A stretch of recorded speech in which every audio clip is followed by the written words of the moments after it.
देखो ऐसा मान लो हमें कोई लाइन का इक्वेशन दिया जाए 4x + 3y + 7 = 0 और हमसे कहा जाए इस लाइन का स्लोप बताइए। तो देखो क्या होता है, हमने देखा था y = mx + c, ये लाइन हमारा होता है। अगर हमें किसी लाइन का स्लोप चाहिए है तो हमेशा उसको इस फॉर्म में लिखना पड़ेगा। देखो जैसे हमें इस लाइन का स्लोप चाहिए, देखो क्या होगा, ये हो गया 3y = -4x - 7, देखो y = हो गया -4y3x - 7y3। ध्यान दो, तो देखो ये लाइन इस फॉर्म में आ गया है ना, y = mx + c फॉर्म में देखो ये लाइन आ गया। अब देखो यहां से m क्या हो गया, m हो गया है -4/3 है ना। देखो लाइन किस फॉर्म में आ गया, y = mx + c फॉर्म में आ गया और देखो m का वैल्यू क्या हो गया -4/3। देखो ये लाइन का स्लोप हो गया। तो अगर हमें कभी किसी लाइन का स्लोप निकालना हो तो हमेशा हम लाइन को y = mx + c फॉर्म में ट्रांसफर कर देंगे, उससे हमें जो x का कोफिशिएंट होगा वो हमेशा स्लोप को बता देगा। ध्यान दो, देखो एक और कॉन्सेप्ट आता है, ये आता है एंगल बिटवीन टू लाइंस। ठीक है, देखो क्या होता है, जैसे मान लो मेरे पास ये एक लाइन है और ये दूसरी लाइन है, इसका स्लोप मान लीजिए m1 है और इस लाइन का स्लोप मान लीजिए m2 है। और अब देखो क्या होता है, लाइंस के बीच में हमेशा दो एंगल होंगे, जैसे मान लीजिए ये थीटा है और ये फाई है, तो लाइंस के बीच का एंगल ये भी है और ये भी है, और थीटा + फाई बराबर 180 होगा, है ना।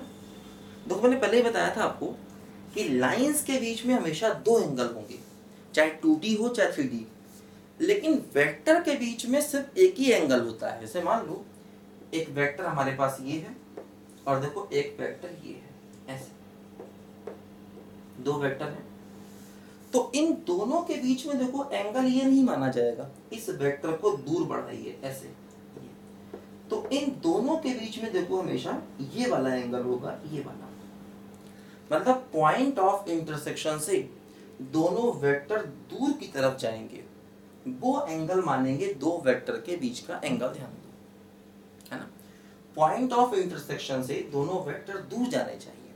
अब दो वेक्टर के बीच का एंगल ये मानेंगे, ये वाला नहीं मानेंगे, तो दो वेक्टर के बीच का अकेला ही एंगल होता है। ध्यान देना, मतलब ऐसे ही पॉइंट ऑफ इंटरसेक्शन, तो यहां से देखो ये वेक्टर दूर जा रहा है, ये भी दूर जा रहा है ना, तो ये वाला एंगल मानेंगे। ध्यान रखना, लाइंस के बीच में दोनों ही एंगल सही है। देखो इनमें से एक एंगल जो है वो 90 से छोटा है, देखो ये है एक्यूट एंगल, ये एंगल 90 से छोटा है, जबकि फाई वाला एंगल 90 से बड़ा है, देखो ये है ऑब्ट्यूस एंगल।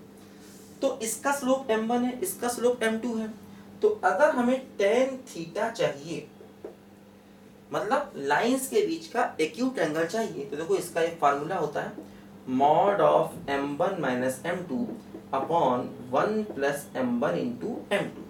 ये लाइंस के बीच के एंगल को निकालने का फार्मूला आ गया, लेकिन इससे हमें लाइंस के बीच का हमेशा 90 से छोटा मतलब एक्यूट एंगल मिलेगा, क्योंकि देखो हमने मॉड लगा रखा है, इसीलिए मॉड लगाने से क्या होता है, हमें एंगल जो मिलेगा वो हमेशा 90 से छोटा मिलेगा, है ना।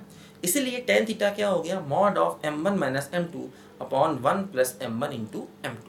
ये बात ध्यान देनी। अब देखो क्या होता है, अगर मान लो जो लाइंस हैं वो पैरेलल हो जाएंगी, है ना, अगर लाइंस मान लो पैरेलल हो जाएंगी या कोइंसिडेंट हो जाएंगी, मतलब पैरेलल का मतलब देखो ये दोनों लाइंस पैरेलल है, कोइंसिडेंट का मतलब एक लाइन इसी के ऊपर दूसरी लाइन, दोनों लाइंस एक जैसी कोइंसाइड कर गई, तो कोइंसिडेंट लाइंस, है ना। तो लाइंस अगर पैरेलल है या कोइंसिडेंट है तो थीटा 0 होगा। अगर हम थीटा को 0 पुट कर दें, है ना, तो tan 0 0 हो गया, सब कुछ क्रॉस मल्टीप्लाई होकर 0 हो गया, तो क्या बचेगा, तो बचेगा यहां से देखो 0 = दिस, तो ये हमसे कह सकते हैं m1 = m2, है ना। अगर हम थीटा को 0 पुट कर दें तो tan 0 0 क्रॉस मल्टीप्लाई होकर 0, तो क्या हो जाएगा m1 माइनस m2 बराबर 0, तो m1 इक्वल टू m2। तो अगर लाइंस पैरेलल हैं या कोइंसिडेंट हैं तो ऐसे केस में m1 इक्वल टू m2, मतलब उनके स्लोप बराबर होंगे। दूसरी बात देखो, अगर लाइंस परपेंडिकुलर हैं, अगर लाइंस परपेंडिकुलर है तो मतलब थीटा 90 हो जाएगा। देखो अगर थीटा 90 हो गया तो tan 90 क्या हो जाएगा, अनडिफाइंड, है ना।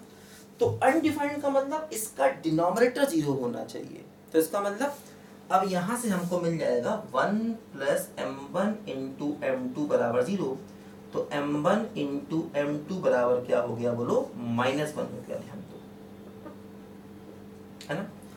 तो अगर लाइंस परपेंडिकुलर हैं तो मतलब हम ये कह सकते हैं कि थीटा 90 होगा, और थीटा 90 होने का मतलब ये अनडिफाइंड हो गया, तो इसका डिनोमिनेटर 0 हो गया, यानी 1 प्लस m1 इंटू m2 0 हो गया। तो हम कह सकते हैं m1 इंटू m2 की वैल्यू क्या हो जाएगी बोलो, -1 हो जाएगी, ध्यान दो, है ना। तो अगर लाइंस परपेंडिकुलर है तो m1 इंटू m2 -1 हो गया, अगर लाइंस पैरेलल हैं या कोइंसिडेंट हैं तो m1 इक्वल टू m2 हो गया, और लाइंस के बीच का एक्यूट एंगल इस फार्मूले से निकलेगा। ये बेसिक बातें याद कर लो, बहुत काम आने वाली हैं आगे चल के, ठीक है। लिखो जरा बच्चों ध्यान से पहले इसको।